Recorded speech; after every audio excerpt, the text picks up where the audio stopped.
Hi, everyone. This is Rico Figliolini, host of Peachtree Corners Live, and this podcast with the city manager, Brian Johnson. Hey, Brian, how are you? Rico, good. How are you? Good. Good to have you here, especially this week. It's just been a big week. But before we get to that, I just want to thank EV Remodeling, who is our sponsor, corporate sponsor, an advertiser with Peachtree Corners Magazine, and that has been a sponsor of these podcasts. And he's actually renewing for the next 6 months as well. So glad to have him back, being a good sponsor of the journalism and the podcasting that we do here. So if you want to find out a little bit more about this Peachtree Corners based and resident Eli, EV Remodeling, go to evremodelinginc.com. Great website. You'll find a lot of things. You'll understand exactly what he does, design and build, and great guy. So check him out. So let's dig. We're going to dig into this. We're going to into about multifamily over the last 10 years of this great city. And we're going to dig into a little bit about what happened with the forum, what was approved, what was not approved, what was adjusted in this recent rezoning that happened Tuesday night, probably the longest city council meeting maybe in the history of the city. Went on till past 1 o'clock. I'm sure you guys had I mean, I was there for most of it, and then I watched the rest of it on a live stream. So I just couldn't get past 12 o'clock. I had to go at that point. Uh, but lots of information, lots of people showed up, and actually I was one of the speakers for the pro side of it, transparency's sake. The forum is an advertiser of Peachtree Corners Magazine, but anyone that's listened to these podcasts over the years knows that I don't have a problem with density, just if it's done well. And I certainly am in favor of equity ownership and equity properties in the right place. So just a lot went out. I'm not a good speaker. Thank God there were 12 other people ahead of me speaking. There were people there from Southwest Gwinnett, from Explore Gwinnett, from Nick Messina was Gwinnett part of. paper. Correct. So there's quite a few people from the business community that came out to speak in favor, and certainly there were those that spoke against it, and had great reasons too. So there was a balance at some point, and then the vote was taken. But before we get to that, let's talk a bit about multifamily in the city of Peachtree Corners, because even I, as well, versed and well read as I am in some of these things, I did not realize that the city, for the first 9 years of its existence, only has zoned and have been built about 295 apartments in the first 9 years. You would think, and I thought it was more actually, but and you would think that some people were talking about that we're out of control with apartment building or multifamily, and certainly the places that they've been built is a little different than normal, right? But like Peachtree Parkway, in certain areas. But so there's a lot of information out there, and that's what I'd like you to sort of tell us. Well, give us a little feedback about what's been going on those first 9 years, and then what's been transpiring these the last 6 years, I guess, or last 4 years. Give us some background a bit about what's actually happening, how many units are actually being built, and where they are and stuff.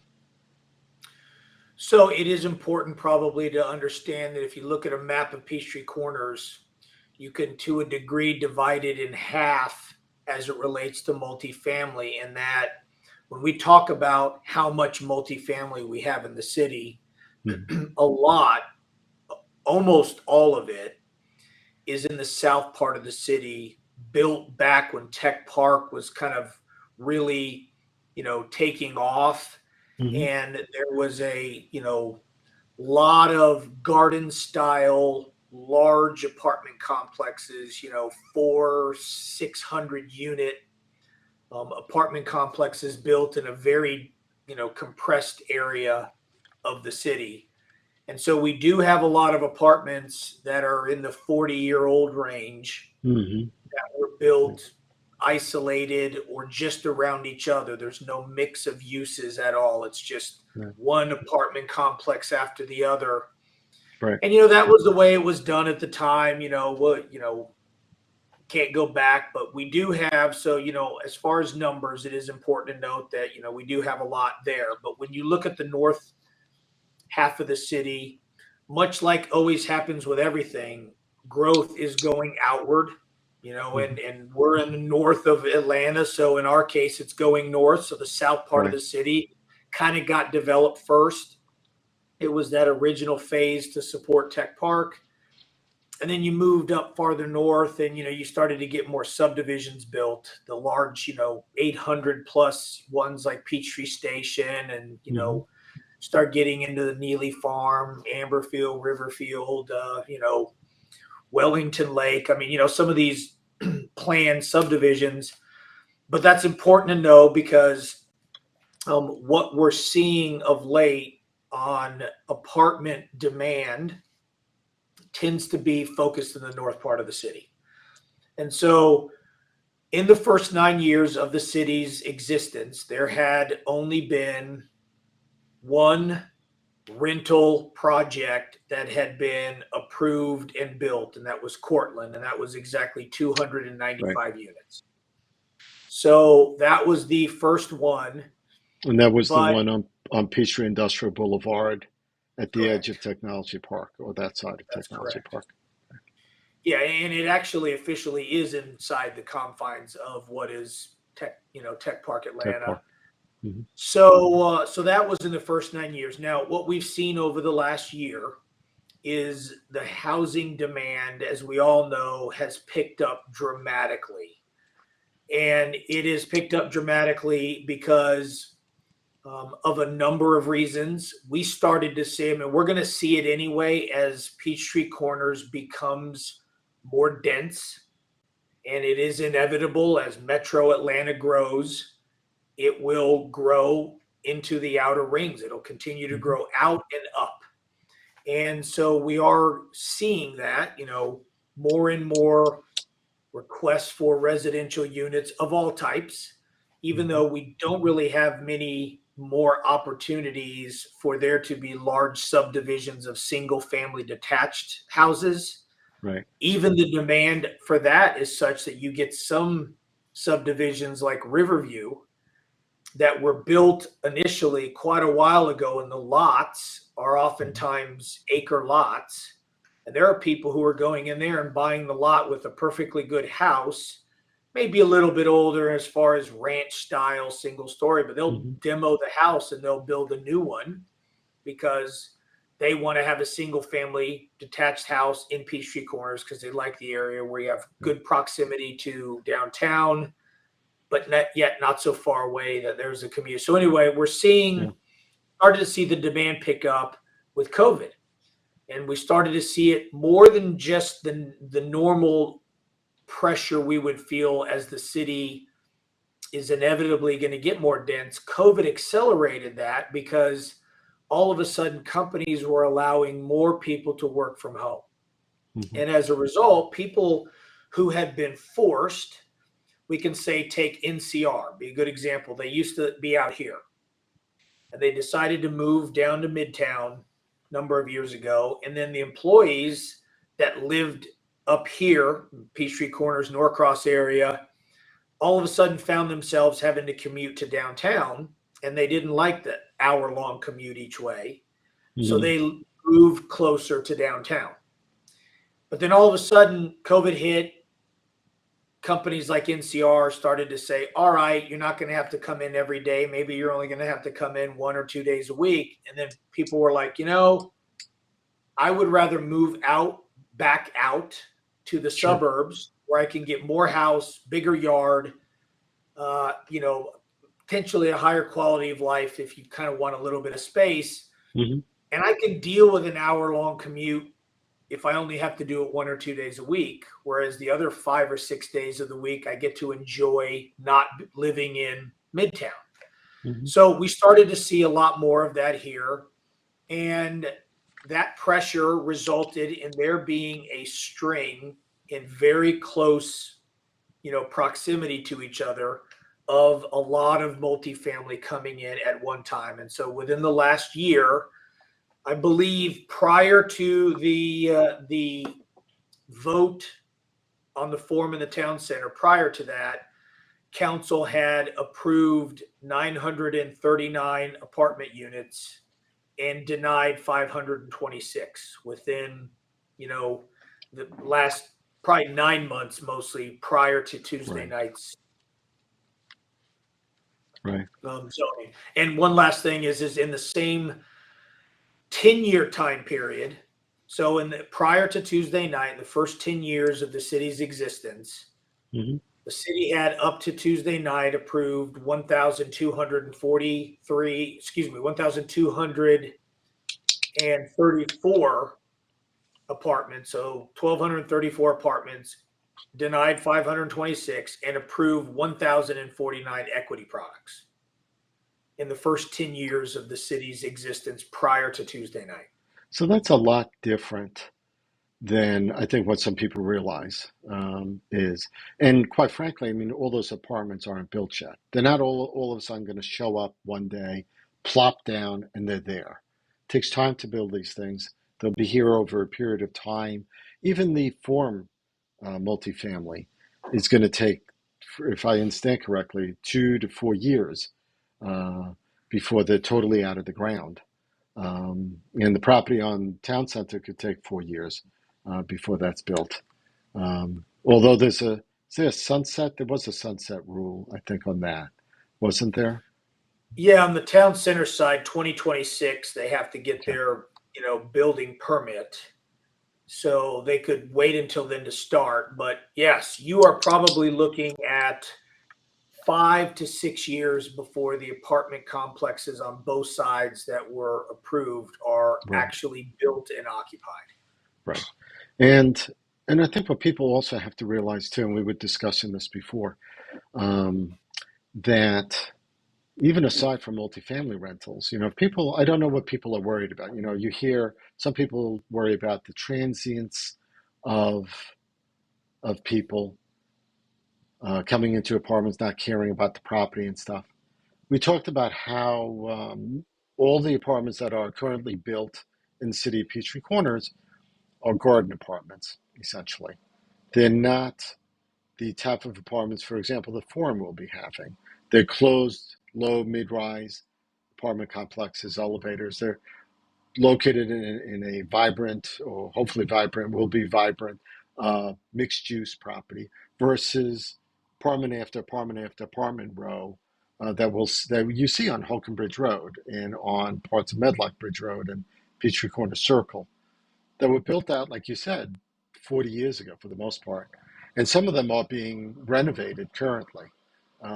So it's not the same type of building going on there. Plus, we're seeing a lot more private companies coming in, buying homes, and doing. Sorry about that. The lawnmowers, the landscapers outside, talking about noise in the residential neighborhood. Um, we're talking about noise on top of parking decks. This is I noise in actually the back. can't hear it. I can't hear it, Rico. Oh, So that's good. you're Okay, cool. okay. So I'm the only one that's hearing it. That's fine. But when we talk about rentals and we talk about private companies even coming in to buy homes to rent them, so there's a lot more rental going on than people think. I think to a degree, it's not just multifamily. So people that say Well, maybe there's a 48% rental to a 52% single family, I think that's off a bit.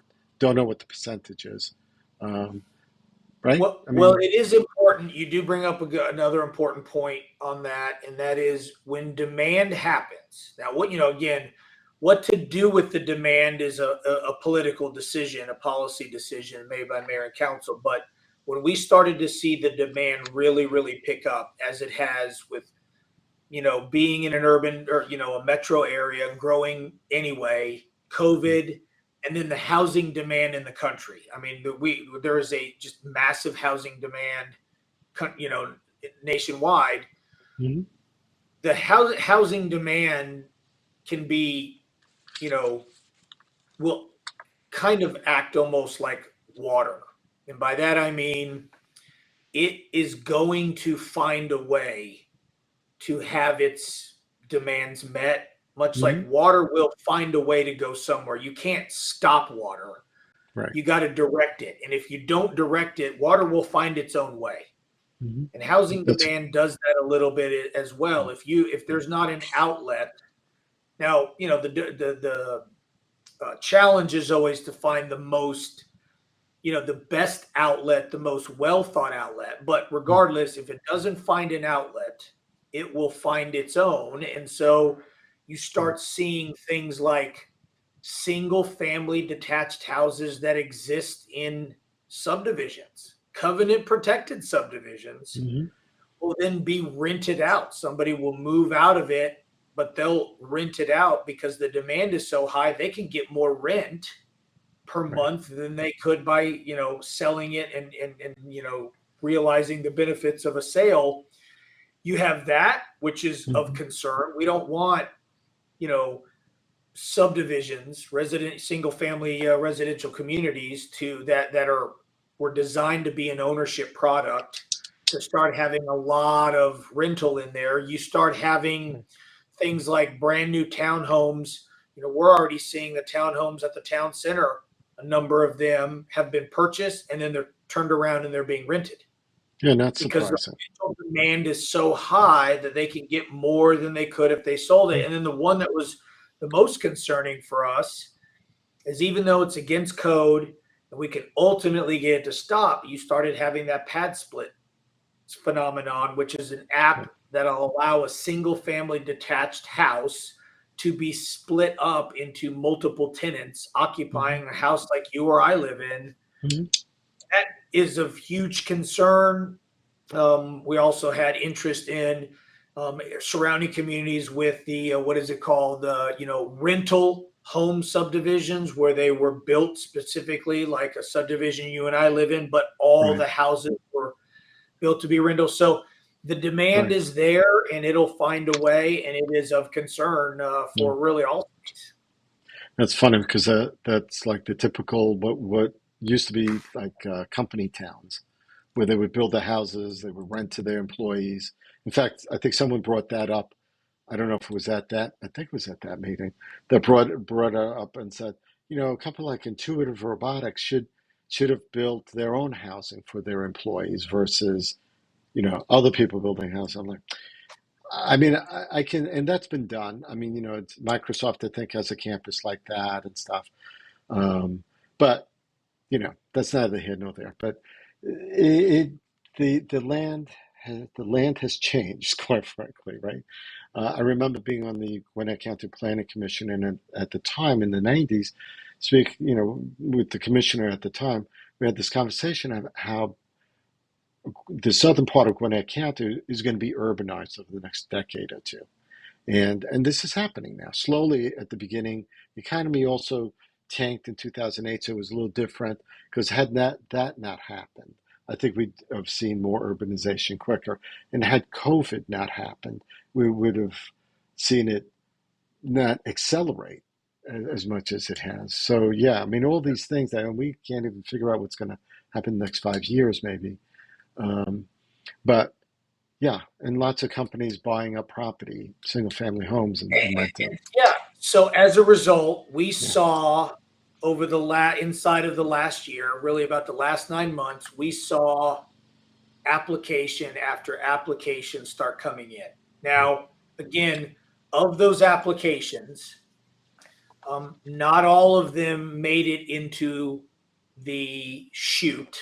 By that, I Mm-hmm. mean, there were a number of developers who would come and meet with staff and lay out what they want to do. And staff was essentially, based on the realities of certain things, able Mm-hmm. to uh, get them to realize that submitting an application to rezone their property for a rental product was probably going to be an effort in futility.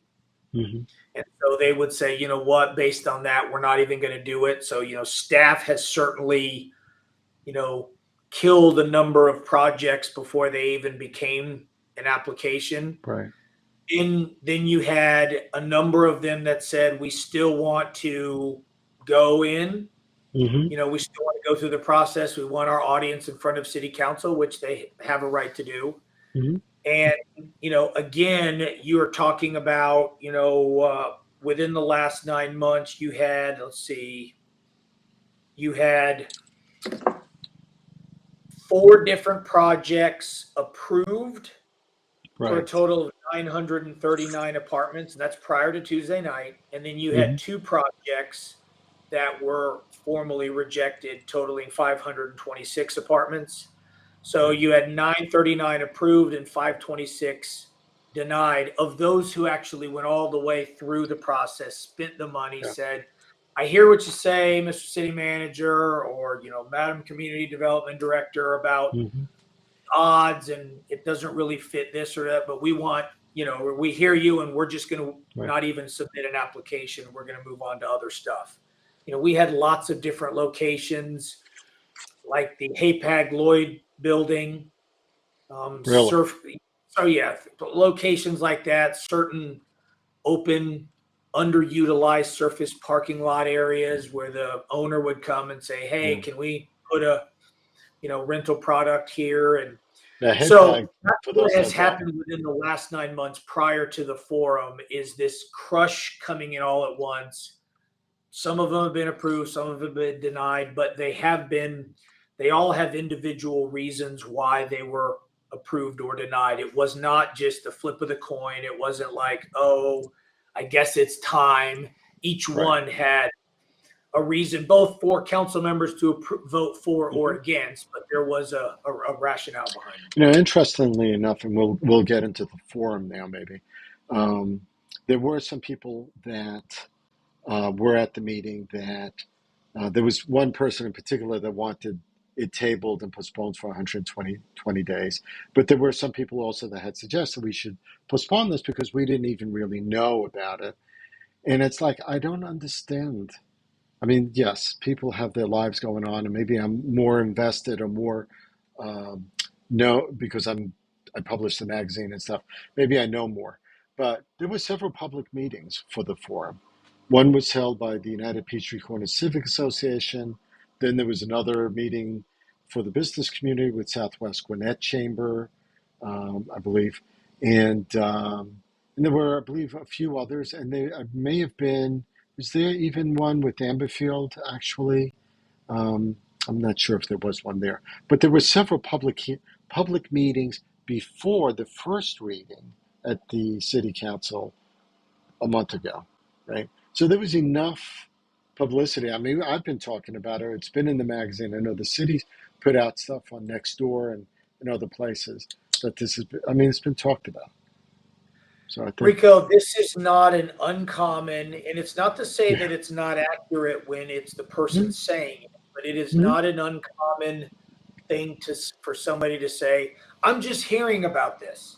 Right. And that's partly because our sources of information, as the internet was created, as print media has, as you well know better than me, is Yeah. under much more pressure to For try to sure. track, because there's an infinite number of sources of information. So now Yeah. some people's primary news source is Facebook or Nextdoor Right. or the Yes. AJC or the Hmm. Gwinnett Daily Post.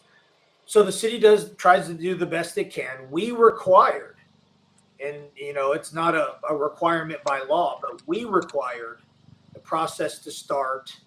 I want to say, if I did my calculation, it was like 3.5 months before the vote Right. is when we required them to have UPCCA host a meeting for the community to start the socializing process of this project, to Yeah. kind of get it on people's radar screen and say, here's conceptually what we're thinking about doing.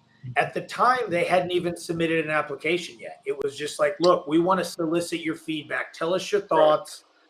We can incorporate it into our design potentially. And that started. And the meeting invite goes out over the typical city sources, our website, email listserv, our app, our Hmm. Facebook page, our all that stuff. But yeah, they're certainly not going to get to everybody. But we had that meeting. The North American did in fact make presentations to the Gwinnett Chamber, Southwest Gwinnett Chamber, Peachtree Corners Business Association. Hmm.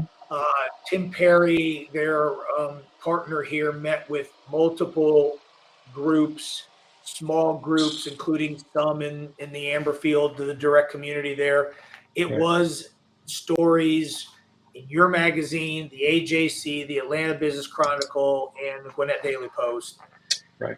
So we did, it's probably fair to say that it was the most socialized project that we have had in the city so far. That is not to say that the person or people saying I didn't know about Of it course. were not Sure, accurate. That's not to sure, say that. They sure. And certainly that, could and yeah, and that does happen because not everyone, they're busy with their lives. Things are going on in other places. This is not the first thing on their mind. And then, when it does start, the momentum starts picking up towards the rezoning. I've seen it all the time. That's when people all of a sudden, within weeks of the rezoning meeting of the city council or such, that's when the momentum builds up. So I get it. I understand. That's when people all of a sudden, they're aware of it because the neighbor told them and said, "What do you mean? I didn't know it." And all of a sudden they're aware of it. I get that. Rico, the Monday before the hearing and then the day of, Mhm. the Monday before I returned 19 calls from people who were like, I just found out about this. And I would have to go all the way through each time what was being proposed and everything. And then Right. 13 calls the day of. And a lot of them were important. Some of them even Amberfield residents who live next to the forum did Yeah. not know. And Did I owed them an explanation because I yeah, wanted them to be educated. Most of the people were like, okay, good. The city is still going to basically carry forward all of the restrictions that had been in previously. The city is worried about protecting our quality of life. right. We understand all that kind of stuff. So, yeah, it's sometimes frustrating, but we get it. I mean, I don't get everything myself. I don't No. check every news source, Hmm. so we sympathize with that. No. No, I get it. And I heard that on the city council too. This is also why um, there were a lot of questions. And by right, there should be a lot of questions. Because just because a developer on the face of it looks like they're going to do a good job, just from experience of my experience from living here since '95 and seeing the process and stuff, you really have to make sure that the developer is going to do what they're supposed to do. That they're held to renderings, that they're held to site plans, that there's a continued check like that's going to happen even with the forum and the innovation lofts where they have to come back for city council approval on certain things like the parking deck or like other security plan and such. So continuous check is a good thing to be able to include there because not every developer is in North American properties, and I believe they'll do a good job. But like every developer, we have to make sure that they're conditioned properly, that they're followed through properly, and I think the city council was doing a good job. That's why it went until 1 o'clock, 1:15 in the morning. Yeah, they wanted to hear everybody. Now, Rico, you bring up another really important point. You're right that developers um, have their own goals, objectives, Hmm. agendas, and they have, which is oftentimes ultimately to make money. In their case, they make money by producing a product that generates income, but you can't just assume that what is said is going to happen, especially if it's going to be years until Right. some of those actions are taking place. Yeah. And so you do have to assume that not the right thing won't always get done. But the way that you protect against that is a couple things. One, you mentioned one of them, and that is, you have to put measures in there, performance measurements and things. You have Hmm. plans that they have to come back and submit back to the city for approval. The one other thing we tried to do on this is also in getting a unique type of buyer of the forum. And what by that I mean this process of the forum's purchase actually probably started 4 years ago. Mhm. And you could probably lay this at my feet, but I started watching the forum very carefully because you know, understand the significance of that as a destination location, a downtown, a place that existed before we were a city. Oftentimes people know us by the forum.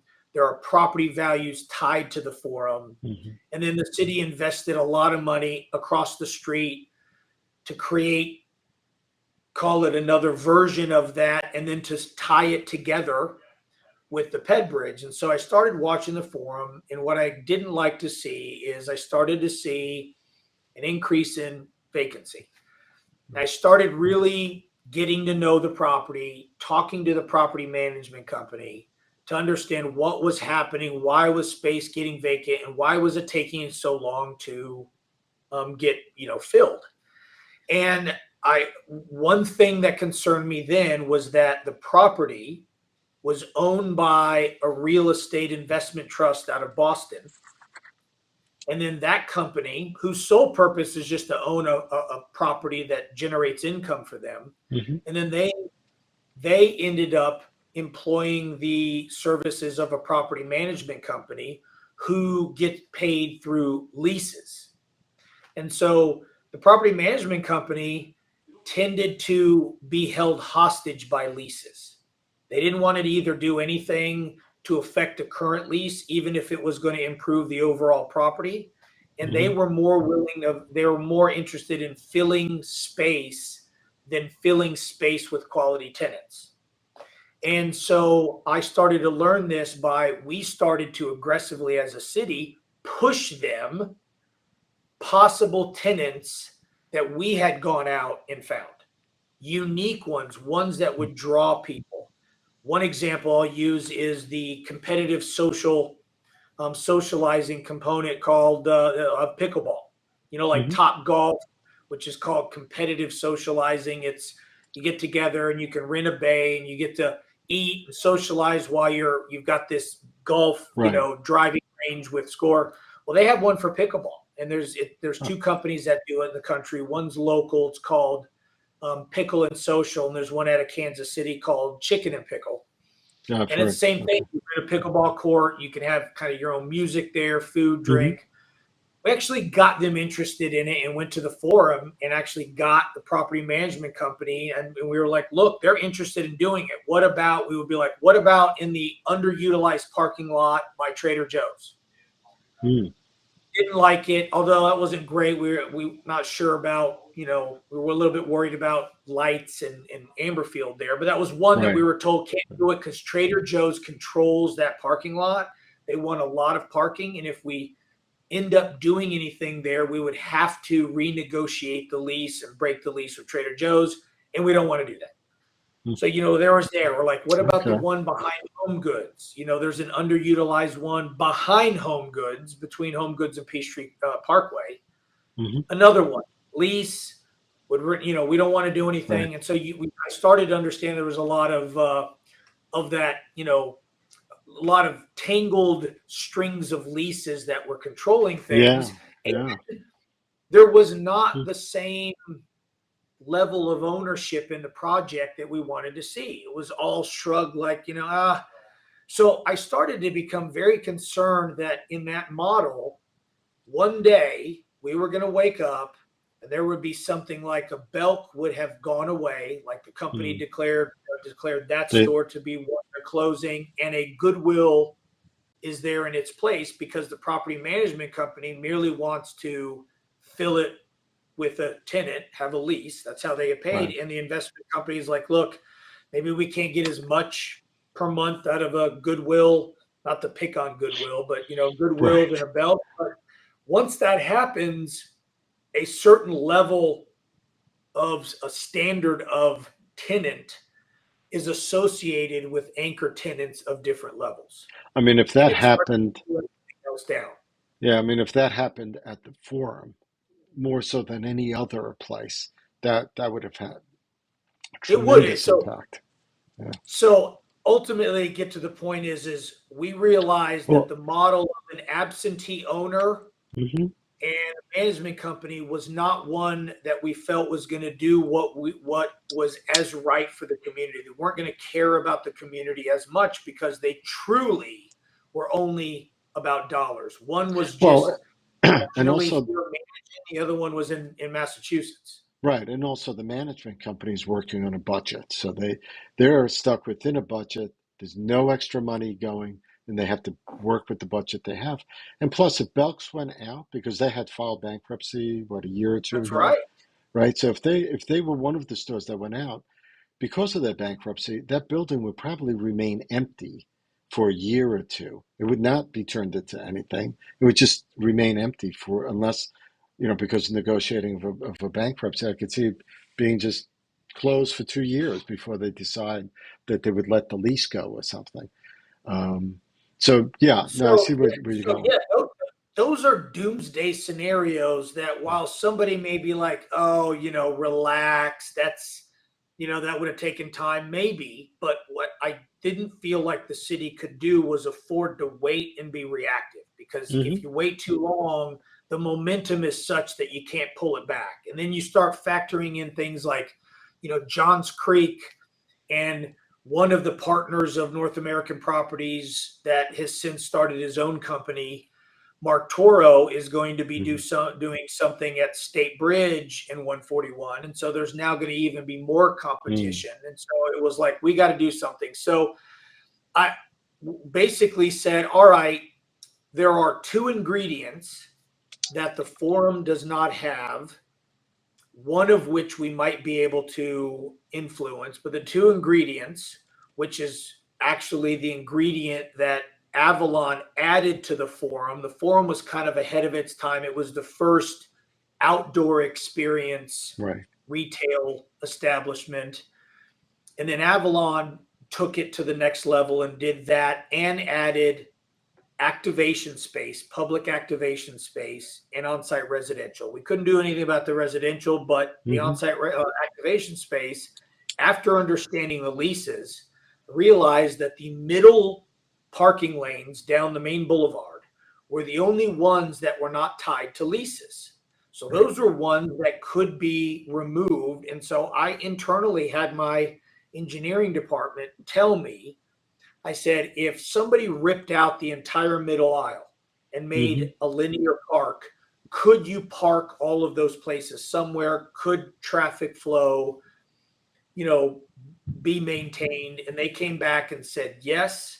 So then, make a long story short, I started hammering AEW with this plan to a point where they finally were like, all right, we'll give this. This is just months and in some cases Right. over a year to do it. But they finally were like, all right, we'll give it its just due. A couple months later, after pestering them again for a decision, they came back and said, like your plan, but Right. we actually made the decision to sell because we are unloading all of the properties we own that don't have on-site residential and activation space. Now, it's a long way of getting to the point that you just made about making sure you do the best you can. There's no guarantees, the best you can to protect.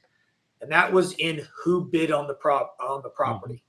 There were 11 companies that bid on the property. And they went through there's a deadline. You come in and you provide the owner at the time your purchase price. North American Yeah. Properties was one of them. They were the only one that had a local presence in Atlanta and were going to be the owner operator of the property. Everybody else was going to operate it similar to what it had been, which is a investment, Hmm. investment company that was out of state, and they were going to employ a company to manage the leases. And while North American Properties, I'm sure isn't perfect, I'm sure I'll end up locking horns with them at some point, but between that and having a out of state owner, Hmm. even at the time, I was like, man, I hope we get an owner operator. The the owner that just sold ended up getting all these bids and said, all right, we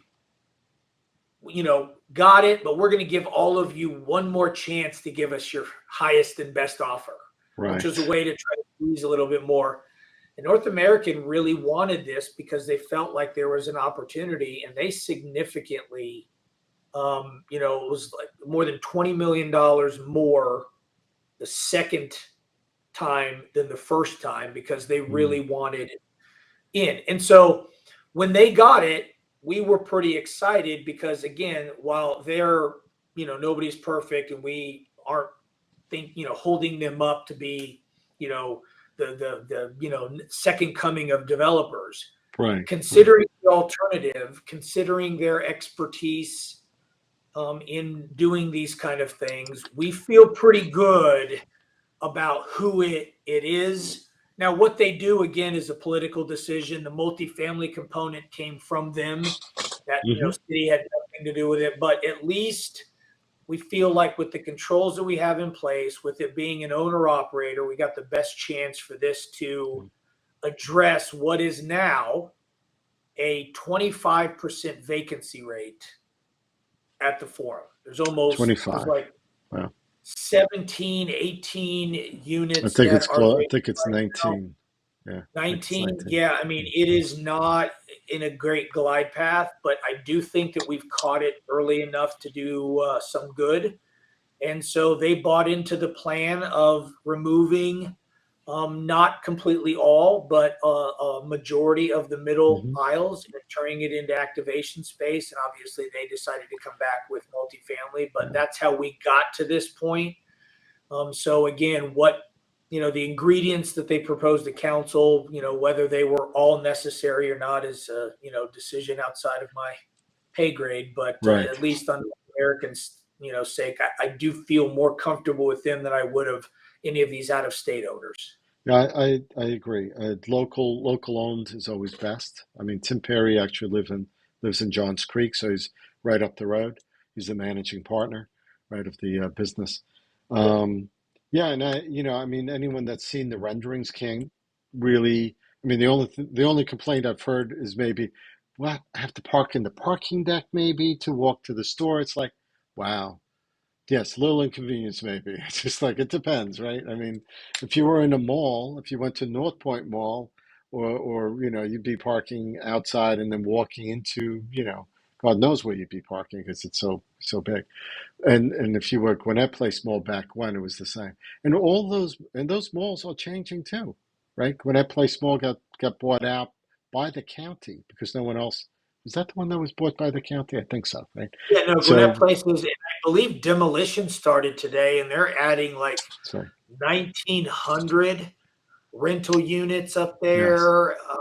But it's a Yeah, but huge, yeah, huge, huge place, yep, and it's right off I-85. I mean, it's going to be a mega downtown almost for Gwinnett in a way.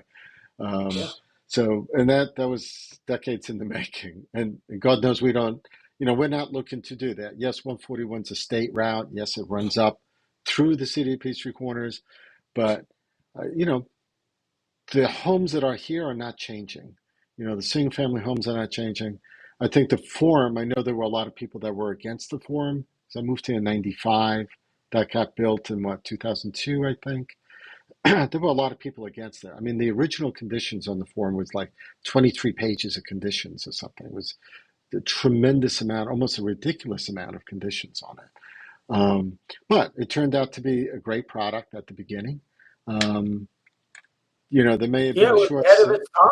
I mean, it was Right. it was a trend-setting mixed, or a trend-setting retail Right. center at the Hmm. time. It's under more competition. Right. The model, people have changed in their desires, and they want more of an experiential you True. know, location. They don't want to Mm. just window shop. They also want to have, you know, activation. They want to have cornhole tournaments, or they want Mhm. to have a small band, or they want to have their Right. kids to have playground equipment. It's Well, just I, more I than it think used to be. In. I think that anyone that's been around and goes to places understands. Like you see the Beltline, tremendous amount of building going on there, but there's also a lot of not just apartments going on there, but condos, but also a lot of retail. The Illuminarium, I think, is around there also. Uh, talk about experiential stuff. Um, So yeah, Amazon and COVID have made us so different in the way we shop and what we want as far as an experience. Even when you go to places like if you travel to Hilton or Seabrook or places like that for vacation, you'll see these small towns. They have that type of um, green area within the downtown area. They have bands playing. People want to be able to stay and enjoy an experience rather than I'm going to go shopping and then go to a restaurant, right? And that's exactly what is different about North American properties, about what they want to do. So um, let's talk real quick because we've gone through quite a bit of time, and I want to respect your time as well.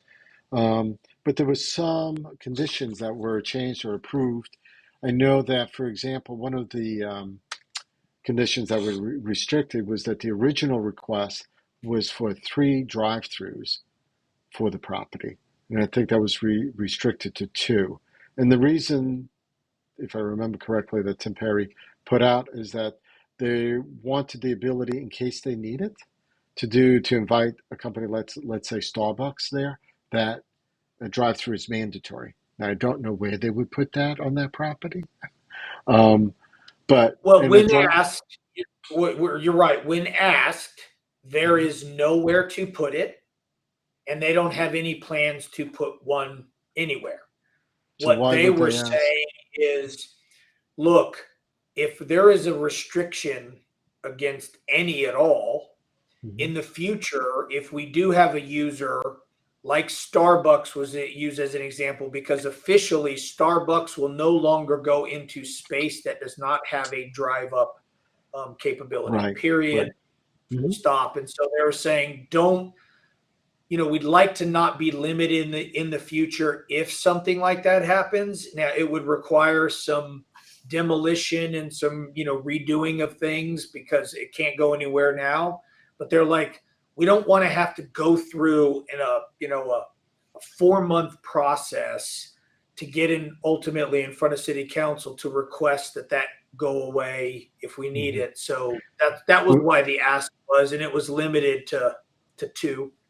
Okay, okay. I think the other parts of it was that they would come back with a security plan because originally, I think the planning commission or the planning department conditions included saying that they should be part of um, the local crime program, put LPR cameras, surveillance cameras, and stuff. So, but that was sort of struck and then put back where they have to come back with a plan for the city council to approve. Is that correct? Yeah, so they don't want to not do it. Their contention was, hey, we don't have enough actual granular detail for us to know what camera goes where. And because we haven't actually had the architects come out and actually do all the detail, it's still the conceptual plan. And what do we put LPR cameras facing inward, outward, which Right. entrances are we? So they were like, they were asking for that to not be in there now, and I was like, all right, I won't make you try to come up with the details now, but you have to come back with a plan that I've got to approve that'll have the Mhm. entire property under video surveillance on the exterior, and that will Right. include LPR cameras at certain instances or ingress egress points. So it wasn't that it was struck; they have to do it, but they just needed Okay. more time. So they've got to come back before they can do any of the construction. They've got to have that plan approved. Okay. And there was also a limitation on rooms for the hotel, for the boutique hotel, not to do air quotes, but for the boutique hotel, that would be a max of 250 units from 100 to 250, I guess. That was one of the other conditions placed. Was there any other Yep. conditions that stood out in your mind that was important to this? A lot of the conditions were, everything from, them participating in some of our smart city stuff, Right. that are important. Probably the most important, conditions for those who don't know are specific aspects of zoning that are usually used to ensure a specific thing happens or to protect the Right. quality of life of sometimes, local residents. So a lot of these conditions were things to ensure that, like the Amberfield residents that live right next to it, don't have their quality of life affected. Hmm. Lighting requirements, hours of operation, Right. traffic flow for certain things, screening, requirements to protect. Like a good one is all the trees that are along Peachtree Parkway, Hmm. all that grass strip, which there will not be any construction in it, none of the grass Right. that and all the trees have to remain. So that was a condition. They all remain, and they have to overplant in the gaps that exist with the current trees. So there will be a tree screen all the way down. And there's a pretty good one now, but there Hmm. are a few places there are gaps. Right. And, those are the types of conditions that were in there. And it's just, again, to ensure that they do certain things. There has got to be an elevated connection. So if you cross the pedestrian bridge from the town center to the forum side, Hmm. right now you hit the end of the bridge and you got to either go down the elevator or the stairs. Well, we built the bridge so that there's two wings that could actually have an at grade extension of it. Right. One of them they have to use to have an elevated connection all the way to the main boulevard, and then you would go downstairs from there. And the reason for that was, to go up to it now, you actually are below grade quite a bit. So you got to walk up steps just to get to the bottom of the ped bridge. Right. And we wanted to make it to where people could walk down to the main boulevard and not have to go down all those series of steps, not too dissimilar to where if you live in a floor house and you forgot something like upstairs and you're Hmm. downstairs, you do that calculus of, do I really want to go all the way upstairs to get it? Or, and if it was Right. on the same floor, you probably would walk to go get it, but the stairs are sometimes so they're going to probably put that through the boutique hotel. So there would be a nice link through some Yeah. aspect, maybe a lobby-ish type of thing, but there's a Right. requirement for that. Just unique things that we felt would make the property better. They have to overplant along the area where the parking deck will go back in the Right. surface area by Belk to I screen think, further and from the and Amberfield they residents. and right, and they also have to contribute. I think was it 200,000 to the landscaping workings of the other side where Innovation Lofts would be. Right? Is that's Yeah, true on the too? town center side, that parcel is being combined into the greater, Mixed mixed use use. development that is the town green and the town center. But to do that, we required them to, you could, call it stitch it in. And by that, I mean, there's a creek that we all know is down there, and you've got some of the trails there. We are requiring them to make a contribution to finish down at the creek level to help finish up that kind of, nice botanical feel. They've got Hmm. to contribute 200,000, which is the dollar amount to finish the project. They've got to put in about $50,000 worth of understory trees that don't go very tall, but they, create a good canopy. So when you're down at the Right. creek level, you'll feel like that. And then they've got to connect parallel to Peachtree Parkway, north south. They have to connect their property with a bridge across the creek directly into basically where you would walk in front of Mm. Cinebistro to kind of make it, lock it in to where it doesn't feel like it's over on the other side of the Right. creek. And that Right. was a requirement. And that, all told, that's probably about $500,000 with the bridge because they got Right. to build the bridge. So it's about $500,000 that they'll have to put in to kind of, stitch it into the town Right. green, town center area. So that was a condition for that particular rezoning. And that zoning also has a limit, is a sunset rule. I think it has to of 2026 or something. Is that They correct? don't have a building permit before 2026. It reverts back to its current zoning, which is C2, much like the previous applicant Right. had, and it reverted back, which is why we're here again Yeah. 4 years later. Right. Which is fine because that gave, I think, additional the ability for additional conditions to be added to this development that weren't originally on the other development. There may have been other conditions there, but I think that this is probably going to be a much more improved product, being that we've come back to it a second time, if you will. So it's not bad to have that opportunity. Um, cool. We've gone almost an hour. I want to thank you, Brian, for talking with me about the forum about multifamily in the city of Peachtree Corners and what the stats are and all that. I think I know there's going to be it's going to be a comprehensive plan update that's going to be coming up soon. City has to do that, a 10-year plan, but it has to revise it every 5 years. So I know that city and its representatives and stuff are going to be looking towards the future based on what's happening now. So that'll be Yeah, interesting to. yeah. So it's time for us to um, create another 10-year comprehensive plan, which is a Mhm. very heavily community engaged process. So there will be many months and many meetings where the community can show up and provide input. But it is an important point in our history in that we just got done, if you want to call it, running the gauntlet of this compressed amount of rezoning applications. And it's time. Good thing is I can report Mhm. right now there's nothing in the works, there's nothing pending. Anybody who was kind of kicking the tires on this have been properly dissuaded at the staff level that you need to find something elsewhere. And we've been allowed to take a breather, and this breather will allow this comprehensive plan that we needed to do anyway Mhm. to really take a hard, comprehensive, detailed look at the housing policy for the city, both as a whole, but probably more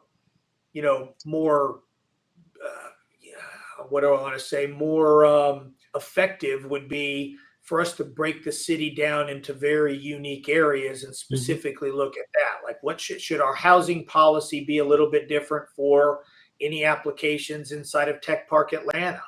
or you know down by Governor's Lake, or over. I mean, each area, we have unique areas of the Mhm. city, and we should have a citywide one, but then they also can be tailored to certain areas, and the community is going to get really, a lot of opportunities, and we want them to help tell the city council, help guide city council for their ultimate approval of a policy going forward. So, it's a good time for this to be hitting, Mhm. and we look forward to working through it.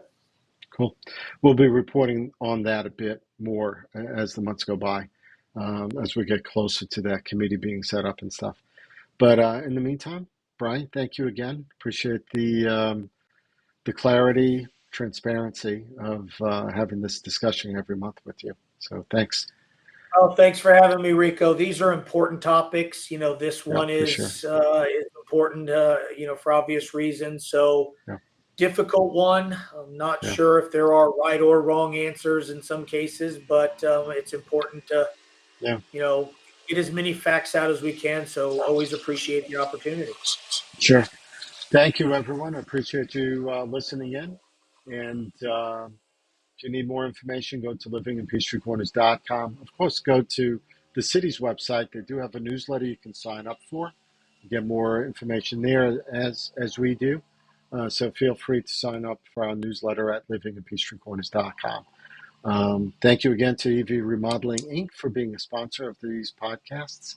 And enjoy the weekend. Stay safe. We're heading into the fall soon. It's the next quarter of the year coming up. So hope everyone's prosperous and